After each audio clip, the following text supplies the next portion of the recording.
Welcome back दोस्तों। आज मैं आपके सामने रिसेंटली मलयालम लैंग्वेज में रिलीज हुई एक हॉरर थ्रिलर मूवी को लेकर आया हूँ जिसका नाम है फीनिक्स।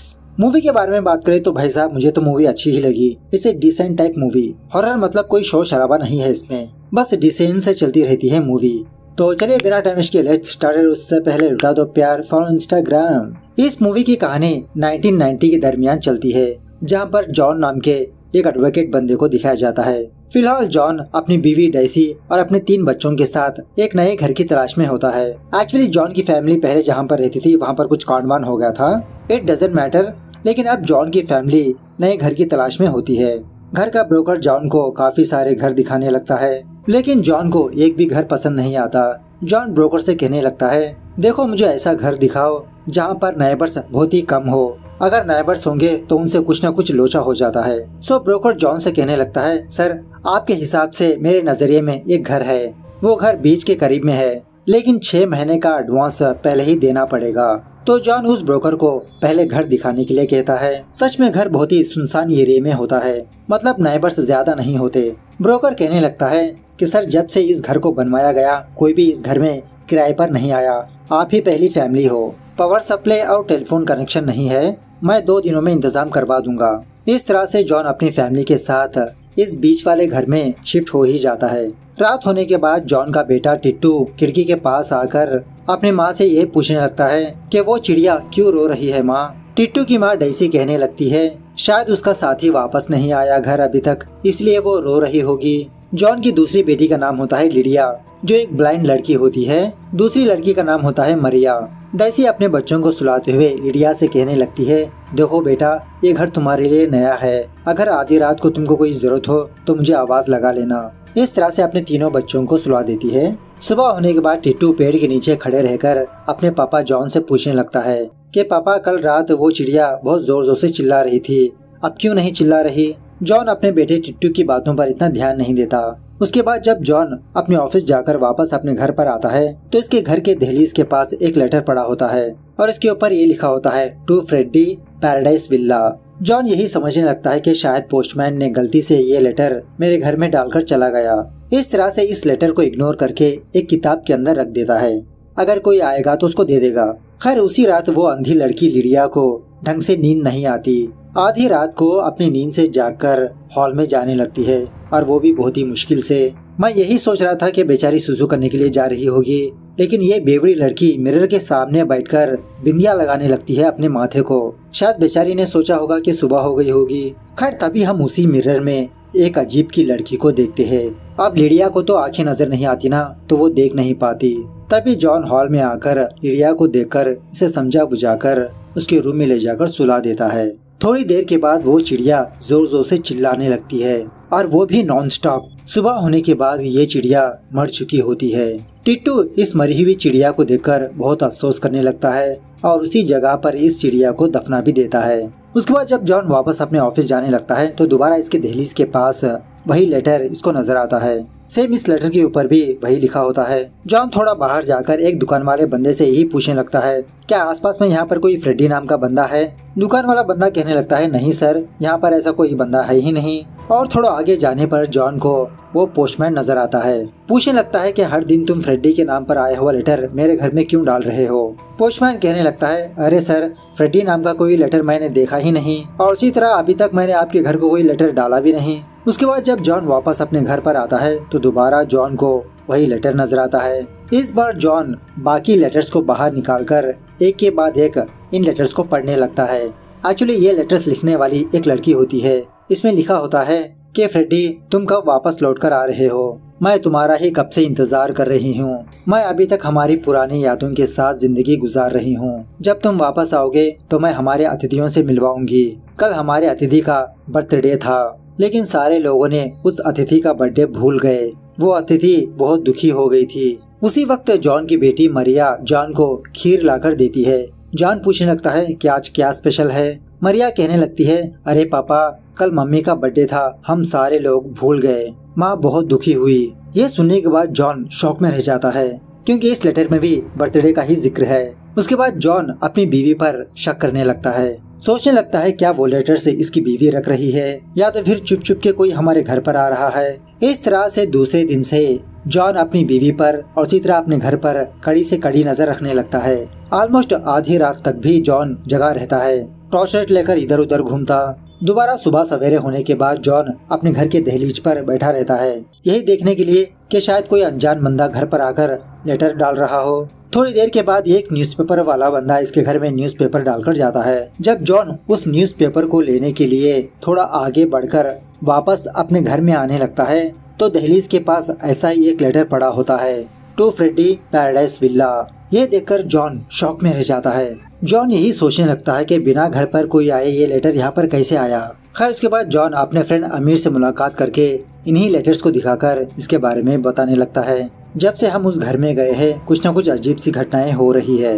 अमीर कहने लगता है, अरे यार ये तो लव लेटर्स है, कोई तुमसे मजाक कर रहा होगा, इन पर इतना ध्यान मत दो। और एक्चुअली आज के लेटर में ये लिखा होता है कि फ्रेडी, हमारे अतिथि को ऐसा लगता है कि मैं उनकी बातें सुन रही हूँ। अतिथि को ऐसा लगता है कि मैं उनसे मजाक कर रही हूँ। और वैसे फ्रेडी, क्या तुमको जूली आई लव यू का गाना याद है? हम दोनों हमारे गार्डन में बैठकर वो गाना सुना करते थे। At the same time John के घर में टिट्टू को एक गाने की आवाज सुनाई देती रहती है। सारे घर में तलाशी लेने के बाद टिट्टू अपने घर के फ्लोर पर कान लगाकर उस गाने को सुनते रहता है। थोड़ी देर के बाद जब जॉन वापस अपने घर पर आता है तो जॉन का बेटा Tittu Julie I love you का गाना गुनगुनाते रहता है। ये सुनने के बाद जॉन टिट्टू के पास जाकर पूछने लगता है, ये गाना तुमने कहाँ पर सुना? क्या माँ ने सिखाया तुमको या तुम्हारी टीचर ने सिखाया? टिट्टू कहने लगता है, अरे पापा, ये गाना तो हमारे घर के फ्लोर से सुनाई दे रहा था, तो ऐसे ही मैंने सीख लिया। जॉन दोबारा अपने फ्रेंड अमीर के पास जाकर जो हुआ वो बताने लगता है और ये भी कहने लगता है कि खामखा मैंने 6 महीनों का एडवांस पहले ही दे दिया। आज शाम को ही घर के ओनर के पास जाकर मैं अपना एडवांस मांग कर घर खाली कर दूंगा। तो उसी तरह से शाम होने के बाद जॉन अपने घर के ओनर के पास जाकर अपना घर का एडवांस वापस मांगने लगता है। वो बंदा कहने लगता है, अरे नहीं नहीं सर, ऐसा नहीं होगा, चाहे तो आप घर खाली कर दो, एडवांस वापस नहीं मिलेगा। इस तरह से टोटली साफ मना कर देता है। जब जॉन वहाँ से जा रहा होता है तो उसी घर में काम करने वाला एक बंदा जॉन से कहने लगता है, अरे सर, आप पैसों की फिक्र मत करिए, पहली फुर्सत में आप उस घर को खाली कर दीजिए। पहले से ही उस घर में काफी सारी प्रॉब्लम्स थी। उसी वक्त जॉन अपने फैमिली को लेकर अमीर के घर चला जाता है, लेकिन इत्तेफाक से अमीर की बीवी का हाथ जल जाता है किचन में, जिसकी वजह से अमीर की बीवी को हॉस्पिटल में एडमिट किया जाता है।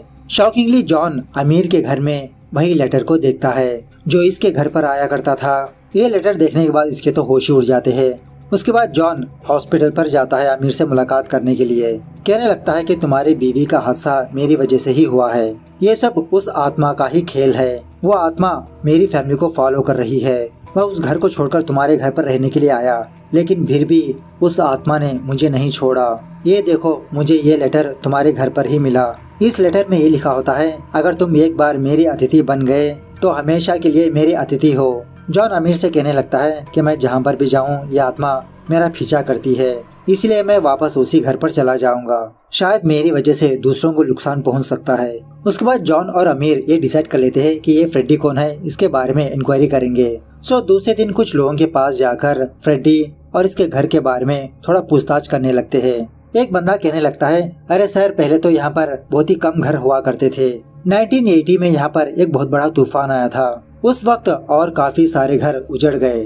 कुछ सालों के बाद उस जमीन को थॉमस सर ने खरीद लिया, वहाँ पर एक घर बनवाया और आप ही पहले किराएदार हो उस घर में। तो हम लोग ना ही फ्रेडी को जानते हैं, ना रोज नाम की किसी लड़की को। एक बंदा कहने लगता है कि फादर फ्रांसिस नाम का एक बंदा काफी सालों से इसी एरिया में रहता है। अगर आप उनसे जाकर मिलोगे तो शायद कुछ आपको इन्फॉर्मेशन मिलेगी। उसके बाद जब जॉन फादर फ्रांसिस से मुलाकात करने के लिए जाता है तो पीटर नाम का एक बंदा वहाँ पर होता है। जॉन और अमीर से कहने लगता है कि सर, एक्चुअली वो जमीन थॉमस की नहीं है।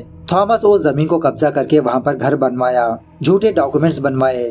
फादर फ्रांसिस भी उस कब्जे को रोकना चाहा, लेकिन थॉमस पॉलिटिकल सपोर्ट से उस जमीन को हड़प लिया। फादर फ्रांसिस फिलहाल गांव में नहीं है। एक्चुअली सर, उस प्लेस की एक हिस्ट्री है। 1970 के दरमियान उस एरिया में कलरा महामारी फैल गई थी।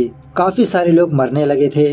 लाशों को दफनाने के लिए कब्रिस्तान भी कम पड़ गया था, इसलिए फादर फ्रांसिस उन सारे डेड बॉडीज को बीच के पास दफना दिया। शायद उन मरे हुए बंदों में से फ्रेडी और रोज हो सकते हैं। उसके बाद जॉन की फैमिली अमीर के घर से निकलकर एक छोटे से होटल पर जाते हैं खाना वाना खाने के लिए। जॉन अपनी फैमिली मेंबर से कहने लगता है, देखो हम दोबारा उसी घर पर जाने वाले हैं। वहाँ जाने के बाद हम लोग एक गेम खेलेंगे, कोई भी एक दूसरे से बात नहीं करेगा, सब कुछ इशारों में बात होगी। इस तरह से जॉन अपनी फैमिली को समझाने के बाद दोबारा उसी घर पर जाने लगते हैं। ये लोग घर में शिफ्ट होने के बाद कोई भी एक दूसरे से बात ही नहीं करता। उसी रात उस घर का लैंडलाइन फोन रिंग होने लगता है, हालांकि फोन का कनेक्शन नहीं होता। उसी तरह इस घर के लाइट्स अपने आप ब्लिंक भी होने लगते हैं। ये देखकर जॉन समझ जाता है कि वही आत्मा इसके घर को कॉल कर रही है। कुछ भी रेस्पॉन्स ही नहीं होता। आधी रात को टिट्टू ने जिस चिड़िया को दफनाया था वो चिड़िया अपने आप जिंदी होकर जमीन से बाहर निकलकर चिल्लाने लगती है, और वो भी जोर जोर से। उस चिड़िया की आवाज टिट्टू सुनकर अपनी नींद से जाकर अपने घर से बाहर जाता है।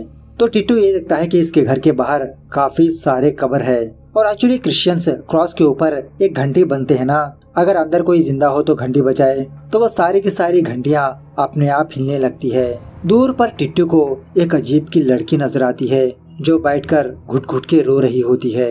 जब टिट्टू उसके पास जाता है तो वो बहुत डर जाता है। उसी वक्त कमरे के अंदर ये 3 बच्चे टिट्टू, लिडिया, मरिया जोर जोर से रोने लगते हैं। जॉन और डेसी फटाफट से अपने बच्चों के कमरे में जाकर पूछने पर बच्चे ये कहने लगते हैं कि पापा इस कमरे में कोई है, वहाँ पर देखो। इस तरह से ये 3 बच्चे बहुत रोने लगते हैं, बहुत डर जाते हैं।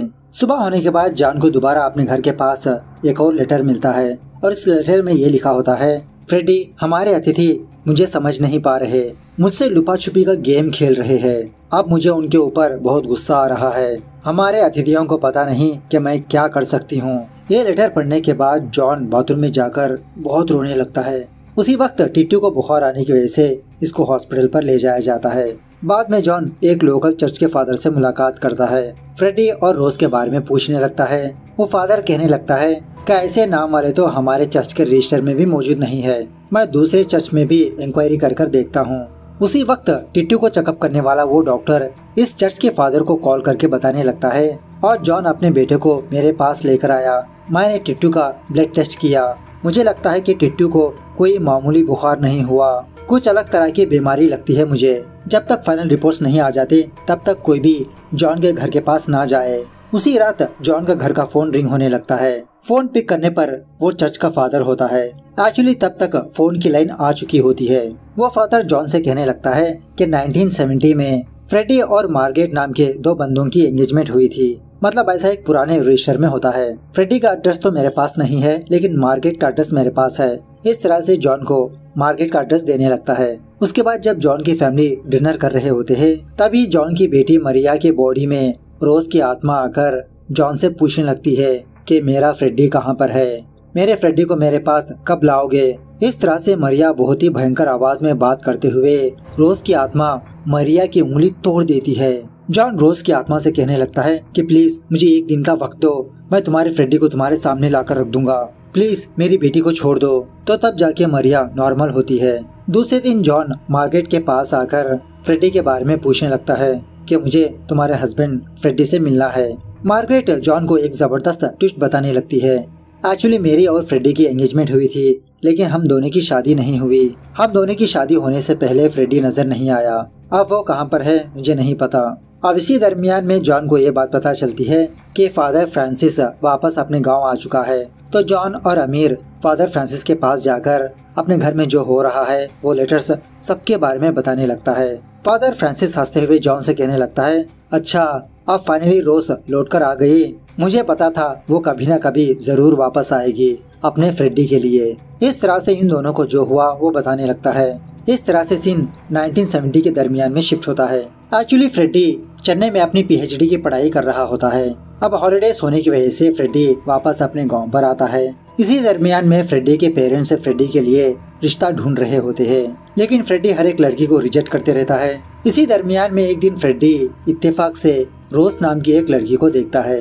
पहली नजर में ही इसको प्यार होने लगता है। एक दिन फ्रेडी को रोज से इंट्रोडक्शन करवाते हुए कहने लगती है कि रोज एक अनाथ है, एक ऑर्फन है, हमारे चर्च के साइड से ये अपनी पढ़ाई पूरी कर रही है, फिलहाल ये इसी एरिया में रहती है। इस तरह से कुछ रोज के बारे में बताने लगती है। दूसरे दिन से ही फ्रेडी हर वक्त रोज को फॉलो करने लगता है। पहले तो रोज फ्रेडी को भाव नहीं देती, लेकिन धीरे धीरे ये भी फ्रेडी को लाइक करने लगती है। एक दिन फ्रेडी के पेरेंट्स फ्रेडी के लिए मार्गरेट का रिश्ता लेकर आते हैं, लेकिन फ्रेडी इस रिश्ते को ठुकराकर रोज के पास जाने पर रोज फ्रेडी को अपना लेती है। फ्रेडी का ये डिसीजन देखकर फ्रेडी के माँ बाप इसको ठुकरा देते हैं, जिसकी वजह से ये दोनों बीच के पास एक घर में अपनी जिंदगी गुजारने लगते हैं और इसी घर को एक होम स्टे की तरह रेडी करके अपनी जिंदगी गुजारने लगते हैं। अपने खुद की पढ़ाई का खर्चा भी उठाने लगते हैं। ये जानने के बाद फ्रेडी का फादर गवर्नमेंट के पास जाकर फ्रेडी के होम स्टे के बारे में कंप्लेंट देने लगता है कि बिना लाइसेंस के फ्रेडी और रोज वो होम स्टे रन कर रहे हैं, जिसकी वजह से गवर्नमेंट फ्रेडी और रोज के होम स्टे को सील लगा देती है। उसके बाद ये दोनों फाइनेंशियली बहुत मुश्किलों का सामना करने लगते हैं। फ्रेडी तो रिच पर्सन था, गरीबी की जिंदगी जीने लगता है। इसके जेब में 10 रुपए भी नहीं होते एक किताब को खरीदने के लिए। गिन गिन के खर्चा करते रहते हैं पैसे। फ्रेडी की ये हालत देखकर एक दिन फ्रेडी का फादर फ्रेडी के पास आकर कहने लगता है, तुम अपनी फाइनेंशियल हालत को देखकर अपनी पढ़ाई बीच में मत रोको, पहले तुम अपनी पीएचडी खत्म कर लो। इस तरह से थोड़ा सपोर्ट देने लगता है, जिसकी वजह से फ्रेडी दोबारा चेन्नई जाने लगता है अपनी पीएचडी का प्रोजेक्ट कंप्लीट करने के लिए। फ्रेडी जाने के बाद हर रोज फ्रेडी को लेटर्स लिखती रहती है। फ्रेडी भी रिप्लाई देता रहता है। उसके बाद एक दिन फ्रेडी के पेरेंट्स फ्रेडी के पास मार्गरेट को लाते हैं, वही चेन्नई में। फ्रेडी से कहने लगता है कि मार्गरेट भी चेन्नई में ही रहती है, जब भी तुम दोनों को टाइम मिलता है तुम दोनों मुलाकात करते रहो, एक दूसरे को जान लो। अब मार्गरेट तो बड़े घराने की लड़की होती है, हर रोज फ्रेडी से मुलाकात करके इसको पार्टी शार्टी पर ले जाने लगती है, बड़े से बड़े होटल्स में ले जाती है, अच्छे से अच्छे गिफ्ट देने लगती है। इस तरह से फ्रेडी और मार्गरेट धीरे धीरे एक दूसरे के करीब आने लगते हैं। अब दूसरी तरफ रोज फ्रेडी को लेटर्स लिखती रहती है, लेकिन फ्रेडी मार्गरेट के चक्कर में रोज को रिप्लाई भी नहीं दे रहा होता, इवन रोज के लेटर्स भी नहीं पढ़ रहा होता। हर रोज फ्रेडी का लेटर का इंतजार करती रहती है। इसी दरमियान में उस एरिया में एक दिन काफी सारे लोगों को कलरा होने लगता है। अब उस टाइम तो वो एक बहुत बड़ी महामारी है ना, काफी सारे लोगों की जान जाने लगती है। बच्चे, बूढ़े, जवान, लाशों को दफनाने के लिए कब्रिस्तान भी कम पड़ जाता है, जिसकी वजह से फादर फ्रांसिस कुछ लाशों को बीच के पास दफनाने लगता है। अब एक दिन अनफॉर्चुनेटली रोज को भी कलरा हो जाता है, बेचारी हॉस्पिटल के हवाले होती है। रोज की हालत को जानकर फ्रेडी फटाफट से रोज से मिलने के लिए आता है, लेकिन फ्रेडी के फादर डॉक्टर को ऑलरेडी कुछ पैसे देकर फ्रेडी से ये कहने के लिए कहता है कि रोज की हालत टोटली बिगड़ चुकी है, अब बस रोज 1 घंटे की मेहमान है। हालांकि रोज ठीक ठाक ही होती है, बस बेहोश हो चुकी होती है, लेकिन फिर भी फ्रेडी डॉक्टर से कहने लगता है कि मैं दूसरी हॉस्पिटल पर ले जाऊंगा, बड़ी वाली हॉस्पिटल। डॉक्टर कहने लगता है कि फ्रेडी कोई फायदा नहीं, दूसरे हॉस्पिटल में भी सारे बेड्स फुल है, ना ही मेडिसिन मिल रही है। यह सुनने के बाद फ्रेडी बेहोश हुई रोज को देखकर लाश समझने लगता है। बेचारा फ्रेडी बहुत अफसोस भी करने लगता है। खैर थोड़ी देर के बाद रोज को उसी बीच के पास ले जाकर दफनाने लगते हैं फादर फ्रांसिस। तभी चर्च वाले कुछ बंदे फादर फ्रांसिस के पास आकर कहने लगते हैं कि फादर, रोज हमारी चर्च का हिस्सा नहीं है, आप इसको यहाँ पर नहीं दफना सकते। तो फादर फ्रांसिस रोज की लाश को उसी होमस्टे के पास दफना देता है। अब जैसा मैंने पहले कहा था कि पहले जमाने में कब्र के पास एक घंटी बांधते थे, इसके बारे में आपने सुना ही होगा, मैं ज्यादा डिटेल में नहीं जाता। अगर कोई लाश दोबारा जिंदा हो गई, मतलब उसकी पल्स दोबारा रन होने लगी, तो रस्सी की मदद से वो घंटी बजाकर आसपास के लोगों को बुला पाए। तो रोज को दफनाने के बाद उसी रात जबरदस्त तरीके से बारिश होने लगती है। वो बारिश का पानी कॉफिन के अंदर जाकर रोज होश में आती है। बाहर लगी हुई घंटी जोर जोर से बजाने लगती है। एट द सेम टाइम दूसरी तरफ फ्रेडी बहुत दुखी होने लगता है, लेकिन मार्गरेट फ्रेडी के पास आकर इसका मन बहलाने के लिए इसके साथ कांडवान करने लगती है। बहुत देर के बाद एक बंदा उस घंटी की आवाज सुनकर फादर फ्रांसिस को जाकर बताने लगता है, लेकिन जब तक फादर फ्रांसिस रोज की कब्र के पास आता तब तक बेचारी रोज सच में मर चुकी होती है। कॉफिन को देखकर जान लेता है कि रोज मरी नहीं थी, बस बेहोश थी। तो इस तरह से फादर फ्रांसिस जॉन और अमीर को रोज की कहानी बताकर फ्रेडी का घर का एड्रेस देने लगता है। खैर उसके बाद जॉन और अमीर फ्रेडी के घर पर जाते हैं। फ्रेडी की माँ कहने लगती है कि बहुत सालों से फ्रेडी हमारे साथ नहीं रहता, रोज मरने के बाद पता नहीं कहाँ पर चला गया। सो उसके बाद जब जॉन वापस अपने घर पर आता है तो रोज की आत्मा मरिया के बॉडी में आ चुकी होती है। अपने फ्रेडी के बारे में पूछने लगती है। जॉन कहने लगता है कि मैंने तुम्हारे फ्रेडी के लिए काफी सारी जगह पर तलाश किया, लेकिन मुझे फ्रेडी का पता नहीं चला, और वैसे भी फ्रेडी इतना अच्छा बंदा नहीं है। जब तुम मर रही थी तो फ्रेडी दूसरी लड़की के साथ रोमांस कर रहा था, अब वो अपनी लाइफ में बहुत खुश है। यह सुनने के बाद मरिया मतलब रोज की आत्मा जॉन और डाइसी को जख्मी करने लगती है, मारने पीटने लगती है। उसी वक्त यहाँ पर फ्रेडी आता है। रोज की आत्मा से कहने लगता है कि उन दोनों को छोड़ दो। जॉन ने सही कहा, मेरी ही गलती है, मैं तुमको बचा नहीं पाया, प्लीज मुझे माफ कर दो रोज, उस टाइम मैं सच में दूसरी लड़की के साथ था। इस तरह से बहुत रोने लगता है। ये सुनने के बाद रोज की आत्मा शॉक में रहकर मरिया की बॉडी से चली जाती है। खैर यह होने के कुछ दिनों बाद जॉन की फैमिली उस घर से निकल जाते हैं। बातों ही बातों में जॉन अमीर से पूछने लगता है कि पता नहीं रोज की आत्मा ने फ्रेडी को कैसी सजा दी होगी। फ्रेडी ने तो रोज के साथ बहुत बुरा किया। दूसरे सीन में हर रोज फ्रेडी रोज के घर पर आकर रोज की आत्मा से माफी मांगने लगता है। बहुत रोने लगता है कि रोज प्लीज मुझे माफ कर दो, मुझे माफ कर दो। लेकिन रोज की आत्मा फ्रेडी को ऐसी ही सजा दे रही होती है कि कभी भी रोज की आत्मा फ्रेडी के सामने नहीं आए, ना ही इसको माफ करे। मतलब वो कहते हैं ना, किसी को माफ ना करना भी एक बहुत बड़ी सजा है, वही सजा फ्रेडी को मिलती है। इस तरह से ये मूवी यहाँ पर दी एंड होती है। तो मूवी कैसे लगी कमेंट करके बताना जरूर। मिलते हैं अगली वीडियो में, तब तक take care, bye bye, see you soon.